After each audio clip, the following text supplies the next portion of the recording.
Depende lang. Tayo natin. Walang magsusulat ngayon.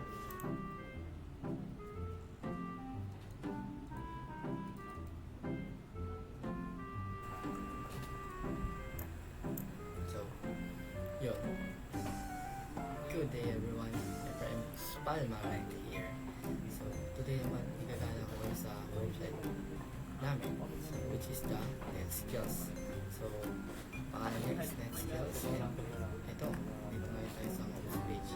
Ang purpose ng website namin is to provide an networking tutorials na madaling ma-access ng mga estudyante katulad ko. Kasi katulad namin kasi ang problem namin dito as a student is although meron na videos sa YouTube or sa other website na networking, pero hindi yun yung saktong tutorial na hinahanap namin. Kumbaga mahirap humanap ng mga saktong tutorial sa curriculum namin. So ginawa namin tong website ito para makapag-provide ng siguro sakto na knowledge or lessons sa mga student na kagaya namin na curious sa networking. So, itong website ito, nandito tayo sa website na home. Makikita nyo logo namin, yung website and the introduction. And kapag kinik mo itong start learning, mapupunta ka sa tutorial. So, dito sa tutorial na ito, makikita mo dito yung mga topic, no? Topic na hinahanap natin. Sa ngayon, wala pa siyang ganong laman, pero soon, magkakalaman na yan. Ito yung bago namin. Ito yung mga introduction namin. Pag natin yung start, makikita mo yung lessons namin. Yung mga provided video namin. Ayan, o. Ayan. Mic check. 1, 2, 3, 4, 5. And pwede ka manood ng mga tutorials. Currently, meron kaming dalawang lesson dyan. Is the introduction of networking and the introduction of OSI layer. Tapos, pag tayo sa tutorial, dito sa mata na to, pwede kayong mag-search ng mga hanap nyo. Yan, bagay no. Kung anong topic, kung gusto nyo mahanap, may categories rin yan, MI levels, which is the beginner, intermediate, and advanced. Pahirap. So, yun no, pagpunta lang tayo sa reviews. Dito natin makikita yung mga review ng mga user na gumagamit dito.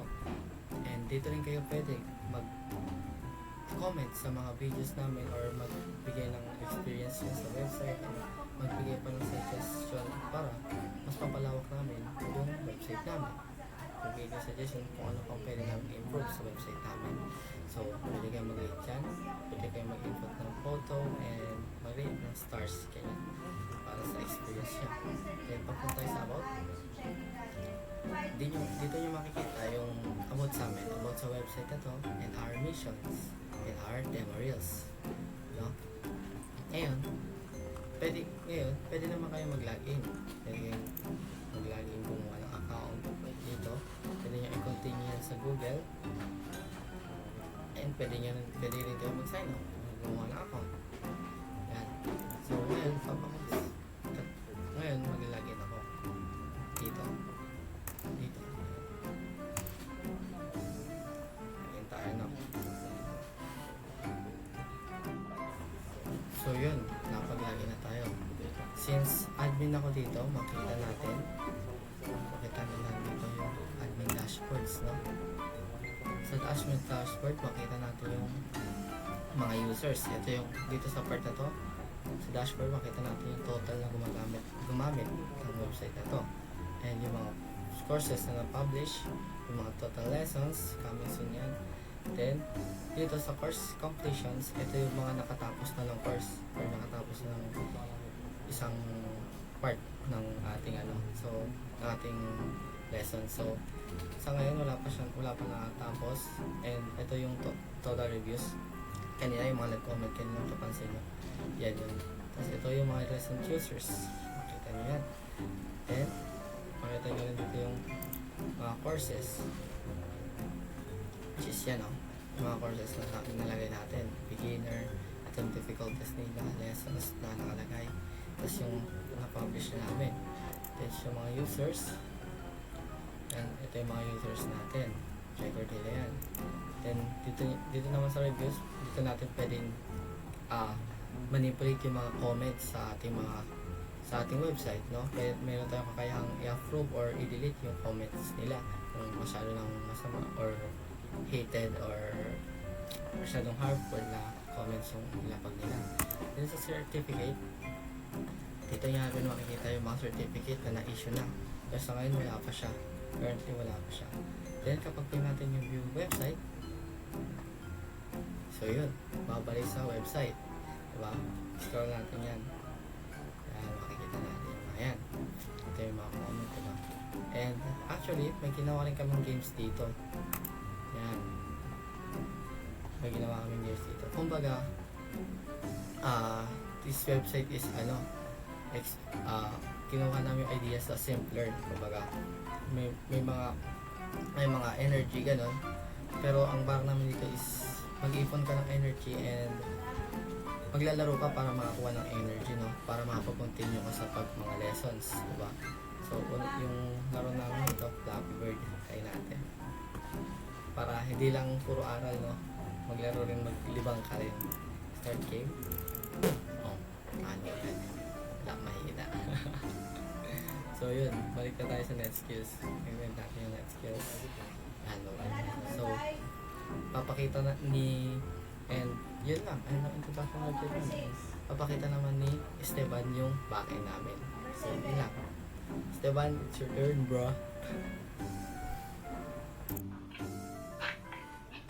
Authorization.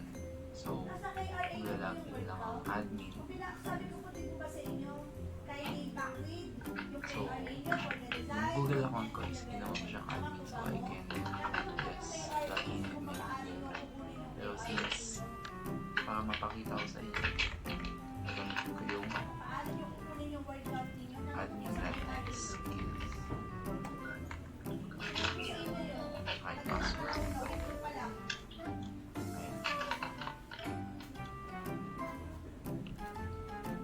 Once na nag-login ka as admin, pupunta ka dito sa dashboard. So sa dashboard is makikita mo kung sino-sino yung mga nag-reviews, mga nag-login, ayan, lahat yan. So sa course, nakikita mo dito ilang mga course na yung mga natapos ng mga students or mga users. Sa users naman, makita mo dito kung ilang users na yung nakapag-sign up sa website at kung kailan din sila nag-join. Sa reviews naman, makita mo dito yung mga reviews nila. So, pwede mo rin mag-delete lalo na kung mga sensitive na sinasabi na yung mga bawal sabihin na pwede mo siyang delete, pwede mo siyang control.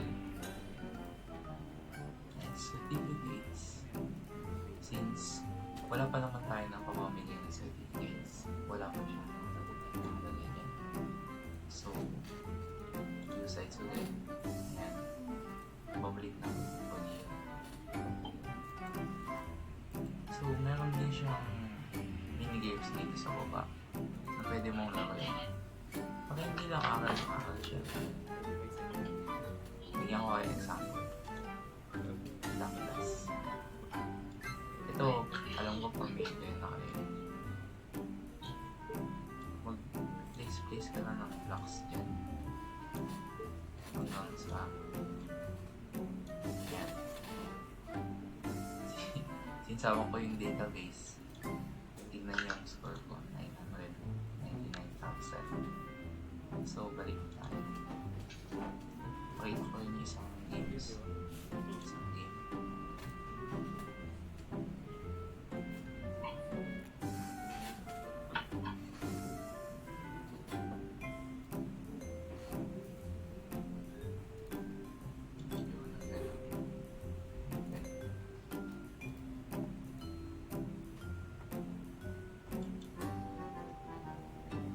So habang naghihintay yan, papakita ko na rin yung sa may PHP admin, sa may cPanel.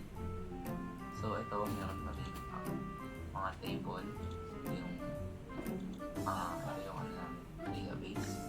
Sa database namin, meron kami table activity logs para nag-track mo yung mga activity nila. Itong block game, game data, game progress, game scores. Ito yung para sa games kanina. Yung certificates, dito namin lalagay yung mga certificates nila kung sakaling meron na.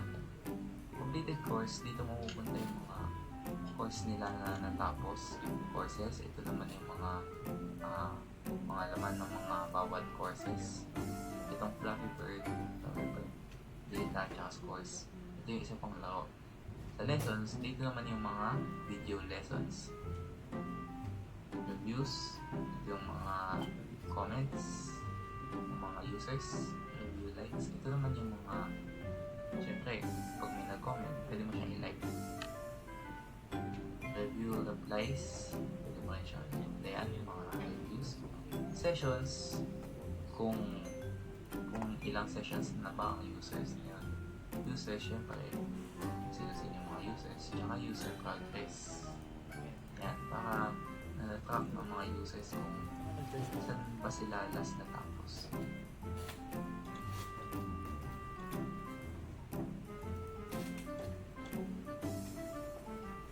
So, next, isang game pa lang. Pakita ko lang.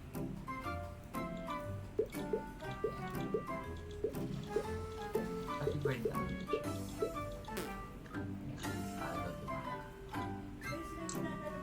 So, yun lang guys. Sana nakatulong and itong website na to is pwede siyang mapaganda pa for future. So,